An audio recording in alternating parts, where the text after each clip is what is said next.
Hello, this is Jenny Nichols, and this is Local Share Green Action Podcast, where we hear from people across the U.S. that share their stories about work that they are doing in their local community with a common goal of taking green action that helps care for people and wildlife and the environment in our local towns and cities. Our goal is that we might be able to learn from and inspire each other while we find our own solution-based action that lets us live meaningful, sustainable, eco-friendly lives while cleaning, protecting, and repairing the environment.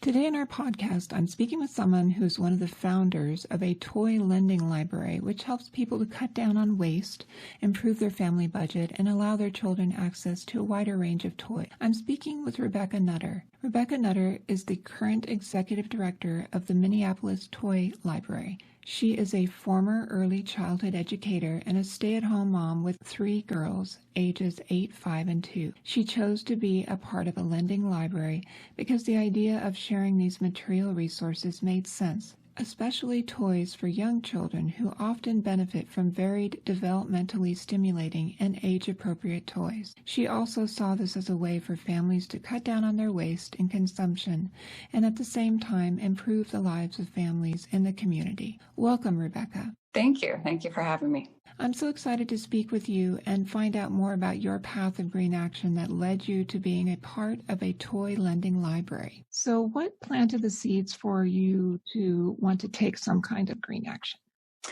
So I joined, it was 2 other moms in the area that had the original idea, and they just had newborn babies, and they were trying to provide their infants with toys while also being environmentally conscious. They were very eco-friendly, minimalist families. And so I kind of joined them. It was kind of their idea, and they wanted to just find some other way to provide those toys for their children and not have to continually buy. Buying new toys was basically kind of their only option they saw. So they started researching about toy libraries, put together a social media account, and that's kind of when I found them. I stumbled across it, and it really it spoke to me.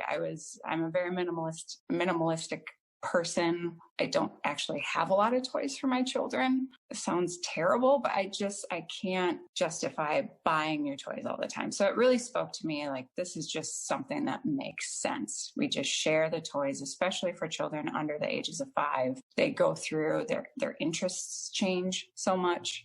Developmentally, they change so fast. So it just made sense to me. That's excellent. So what was the process like when you first all went about setting up the library? Sure.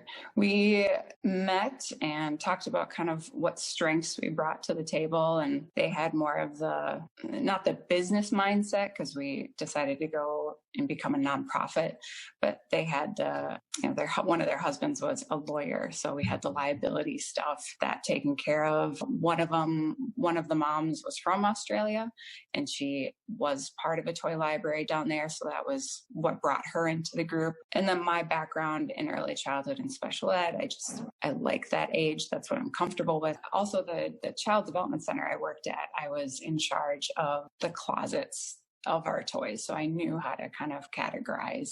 I'm a very type A personality. I like organization. So it all kind of worked together. And that's kind of where we started. And it was very rough when we started. We just decided to do it. And eventually things changed as we went and got better over time. So did you use an existing library in town with books and just add toys to that? So we tried to contact our local book libraries, and they were really strapped for space. Everyone they just didn't have space to try something like that. So what we decided to do is we rented for free meeting spaces at our local book libraries to start the events. So we didn't end up forming a relationship with book libraries. We just found a space to start. We used those meeting rooms for a good year. I would fill up my car with maybe 5 bins of toys that were all labeled and categorized, and I'd bring them to the libraries. We'd unload them. That's kind of how we started. It was paper and pencil, writing down our members' information, and the toys, it was all just, those little sheets that you used to have in your book to check out books, paper and pencil. That's kind of how we started. So, yeah. So how did you get the word out initially? Social media, Facebook. We started a Facebook account, and it really was just word of mouth after that.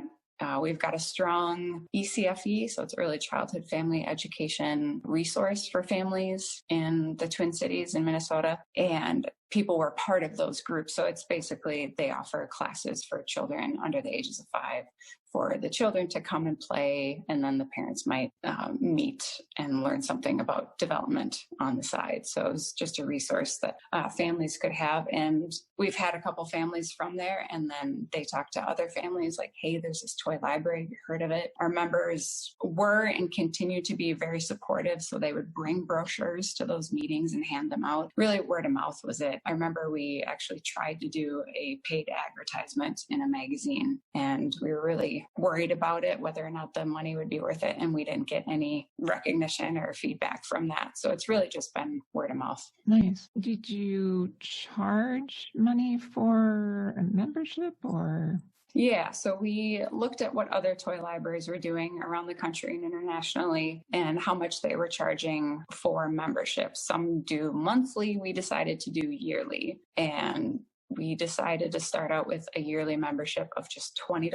We just didn't know if it would take off. We didn't know if people would be interested in it. We didn't want to overcharge. So we just started with $20 a year, and that we had our first, we call them lending events. We had our first lending event, May 2015, and we had one person sign up, and she stayed with us. She stayed with us for 5 years until her daughter was in kindergarten. So she signed up. We had a couple of people come in that were interested. But so we started for a couple of years at the $20. And right now we are decided to change it. So we're on a sliding scale for a yearly membership. It starts at $40. So do you have an actual location now, or you're still kind of mobile? Yeah. So now we have, for about the past, I think it's coming up on 3 years now, we found a local church that had space that they were willing to rent to us. We found that churches were the best bet for us. They have good parking and generally maybe have some space to lend. So we're very happy with that relationship. And yeah. So do you open like a couple days a week, or how does that work?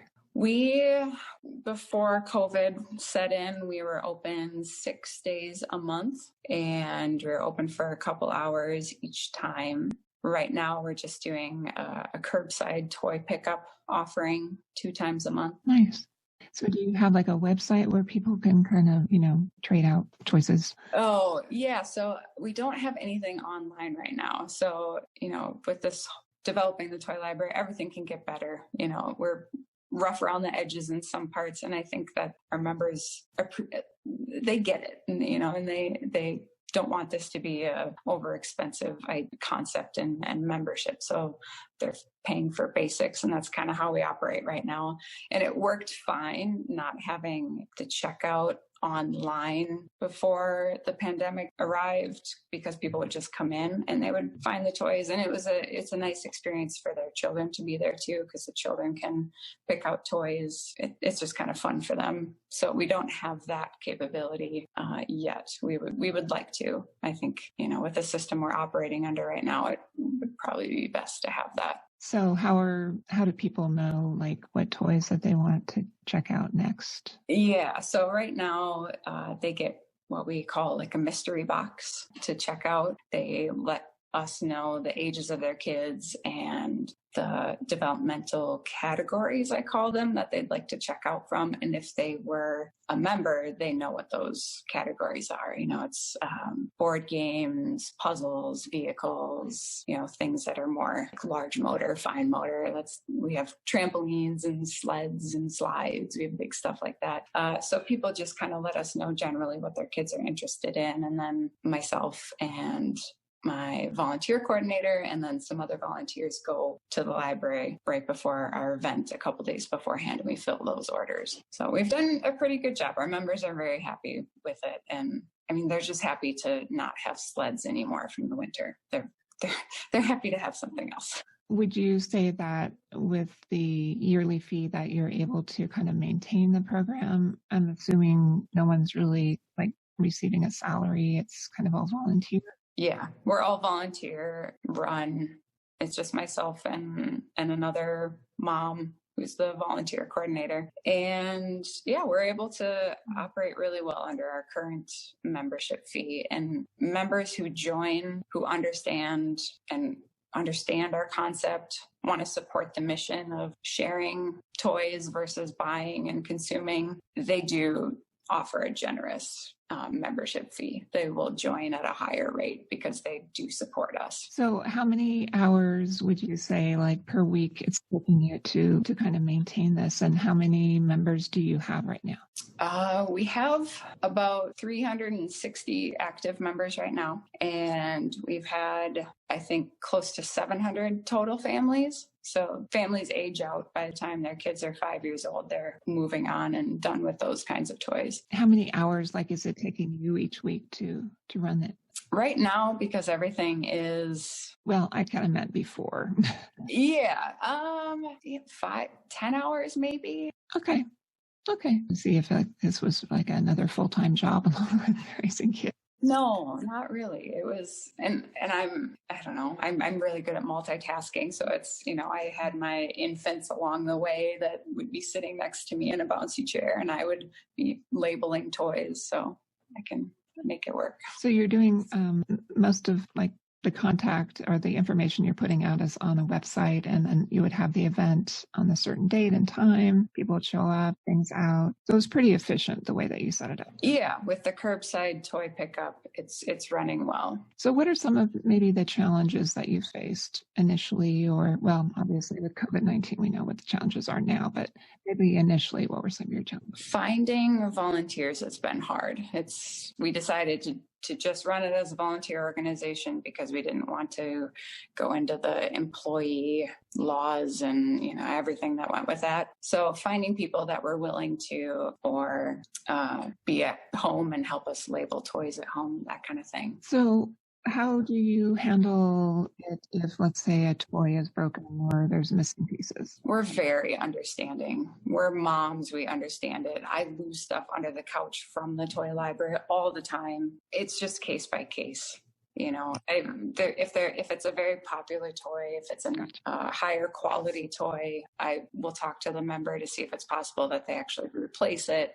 Most people are understanding. They'll come in and say, my dog bit this ball, and how can I replace that? And they're willing to either pay for it or buy it themselves. If there's little missing pieces here and there, if it doesn't affect the toy, it's fine. So we're very understanding of that. So do you have people that want to donate toys, or are you purchasing them, or how does that work? I would say probably 85-90% of our toys, and we have nearly 4,000 toys right now, are all secondhand, donated, or purchased secondhand. I think a lot of people are grateful for the resource to have someplace to donate toys other than, say, your Goodwill or Savers, someplace that the toy is going to get a purposeful, longer life. But I also like to have the conversation with people most of these people are, maybe their grandmas that have the toys from their kids, and their kids are 30 now and they're ready to move on. But some of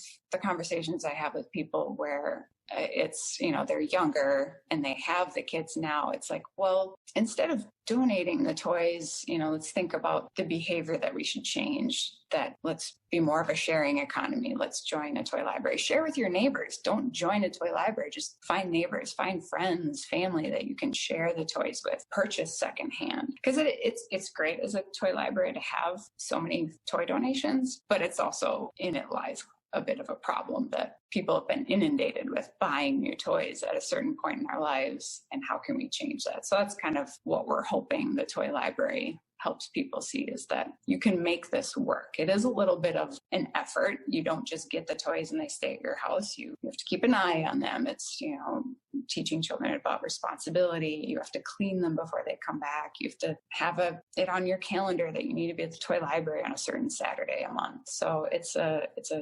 dedication, but it's an important dedication. And kids are starting to see what their parents are, teaching them, that you don't have to consume. We can borrow, we can share. I had one family that came in and said they found a toy on the shelf that their kid had been interested in, and they saw their kid had seen at a store. And the mom said, well, we're not going to buy that, but we'll look for it at the toy library. And the kid was perfectly content. So therein, the kid is learning that, yeah, this is a new way of playing with toys. It's at a toy library. I'm not going to, throw a fit because I can't have it. There's another option. So I thought that was nice to hear. Yeah, it sounds like you have a great teachable moment just for the community. Absolutely. And then, so you mentioned for cleaning, so how does that work? They have to do certain measures of cleaning before they bring it back. How do you educate them to do that in the way that's acceptable?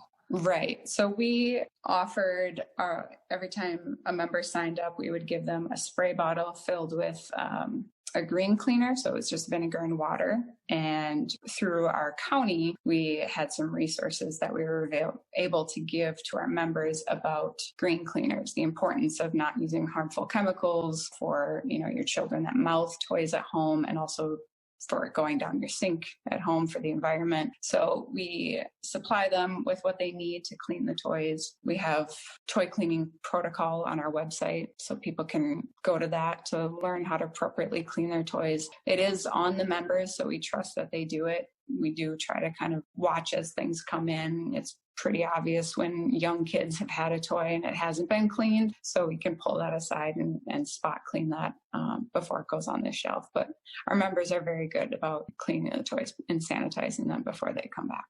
Nice. So you're using vinegar as a disinfectant right now? That's what we had started with before the pandemic. So right now we do have more of a CDC appropriate cleaning, where you're soap and water, possibly a small amount of bleach and water. I used to work in childcare. That's what we use. That's what so yeah, stronger.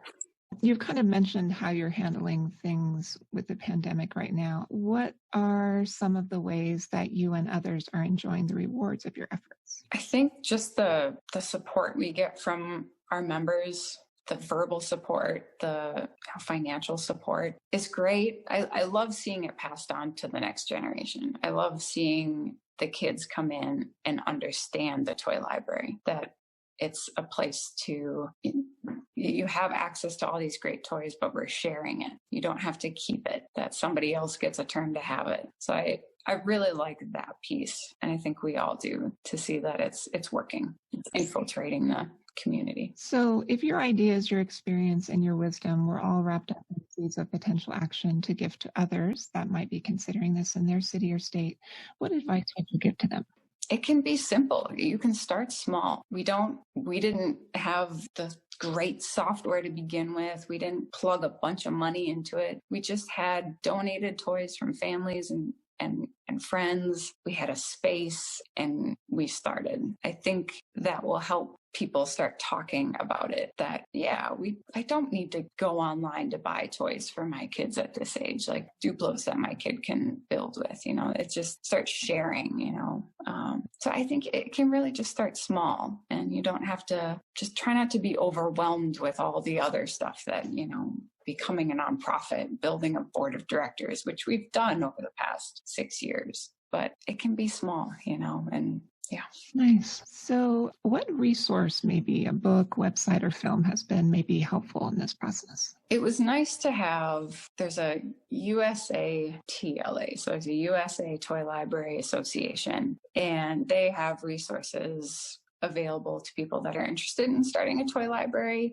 I think they have some things for purchase that you can buy if you are interested in like the how-tos. But the executive director has been very supportive of us. She came out and visited us one time, very supportive of our mission. And I feel like our mission is, there's 3 parts to it. It's reducing waste, fostering development, and building community. I feel like what I've seen with toy libraries across the world, that we offer more of the reducing waste concept. On all toy libraries are doing that. They're cutting down on families buying more, consuming more. We do offer more things like kid-friendly swaps. Bring in your old books and we'll swap them. Clothing swaps.